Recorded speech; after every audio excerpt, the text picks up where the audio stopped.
Kenapa McLaren pakai mesin Mercedes? Kan bisa bikin mesin sendiri. Terus tim Red Bull sekarang pakai mesin Ford.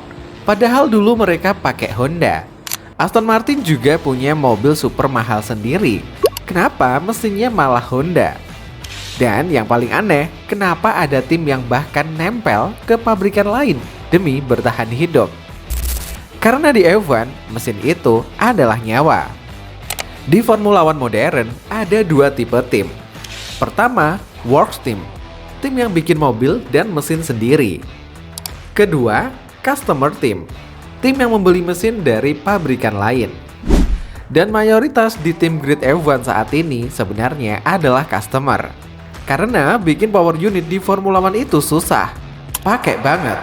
Satu mesin F1 modern bukan cuma mesin biasa. Di dalamnya ada turbo hybrid, sistem baterai super kompleks, software energi, sistem pendinginan ekstrim, sampai teknologi efisiensi yang bahkan dipakai mobil jalan raya. Biayanya bisa miliaran dolar. Makanya gak semua tim mampu bikin sendiri. Karena bikin mesin itu jauh lebih sulit daripada bikin mobilnya.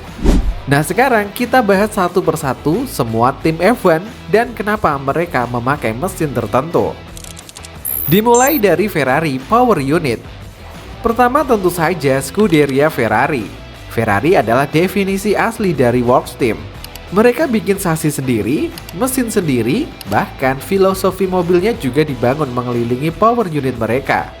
Dan karena Ferrari membuat semuanya sendiri, mereka punya kebebasan penuh soal desain mobil. Mereka bisa menyesuaikan aerodinamika, pendinginan dan distribusi berat khusus untuk mesin mereka sendiri. Tapi ada risikonya. Kalau mesin Ferrari jelek, mereka nggak bisa menyalahkan siapa-siapa selain diri mereka sendiri. Dan itu pernah terjadi beberapa kali, sering bahkan.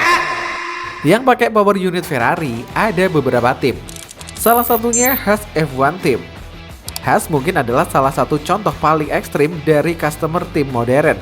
Karena mereka membeli sangat banyak komponen dari Ferrari. Mesin Ferrari, gearbox Ferrari, suspensi Ferrari. Bahkan secara filosofi, Haas sering dianggap Ferrari versi mini. Kenapa? Karena gini Haas sadar satu hal. Kalau tim baru mencoba bikin semuanya sendiri, mereka bisa bangkrut sebelum kompetitif. Jadi, Haas memilih model yang lebih cerdas.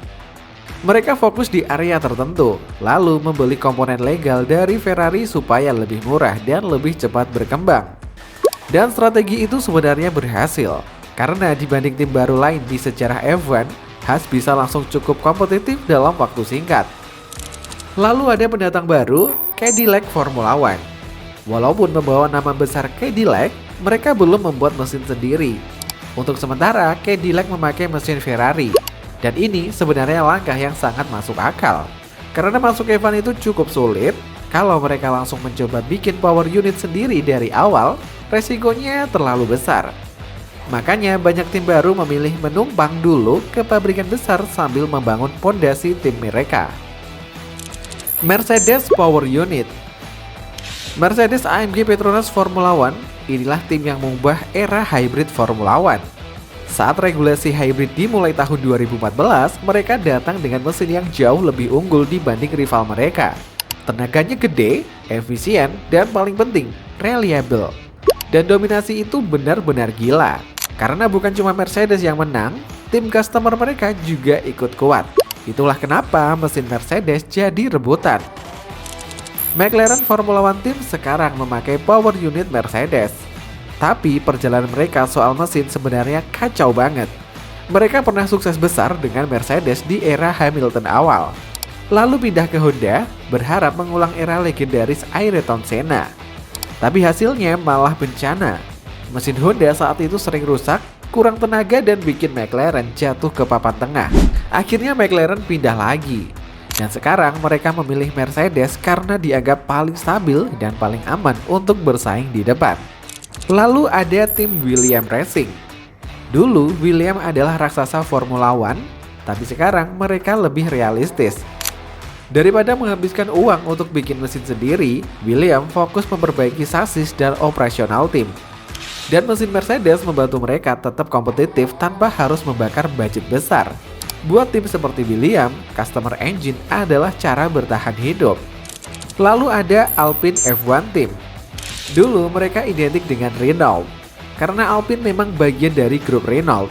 Tapi setelah bertahun-tahun kesulitan mengejar performa rival, akhirnya mereka memilih memakai mesin Mercedes. Dan keputusan itu sebenarnya menunjukkan betapa sulitnya perang mesin di Formula One. Karena bahkan pabrikan besar seperti Renault pun bisa kalah development. Red Bull Ford Powertrain. Nah sekarang bagian paling menarik. Oracle Red Bull Racing. Percaya atau enggak, dulu Red Bull bukan siapa-siapa di dunia mesin. Mereka hanya tim customer Renault. Lalu mereka menang banyak gelar bersama Renault. Tapi saat era hybrid dimulai, hubungan mereka memburuk karena performa mesin Renault dianggap kurang bagus. Akhirnya Red Bull pindah ke Honda dan disitulah semuanya berubah. Honda berkembang cepat dan Red Bull kembali jadi monster. Tapi saat Honda sempat ingin keluar dari Formula One, Red Bull panik. Karena mereka gak mau kembali bergantung penuh ke pabrikan lain.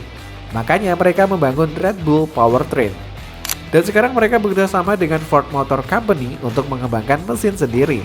Artinya, Red Bull perlahan berubah dari sekedar tim balap menjadi pabrikan penuh. Dan itulah langkah yang sangat besar.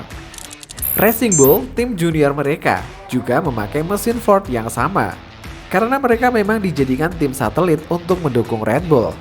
Mereka sering dipakai untuk menguji setup, strategi, bahkan pembalap muda. Jadi penggunaan mesin yang sama membuat data mereka lebih sinkron. Sekarang Aston Martin F1 Team. Ini adalah salah satu tim yang paling sering bikin fans baru bingung. Karena namanya tim Aston Martin, tapi mesinnya Honda. Kenapa?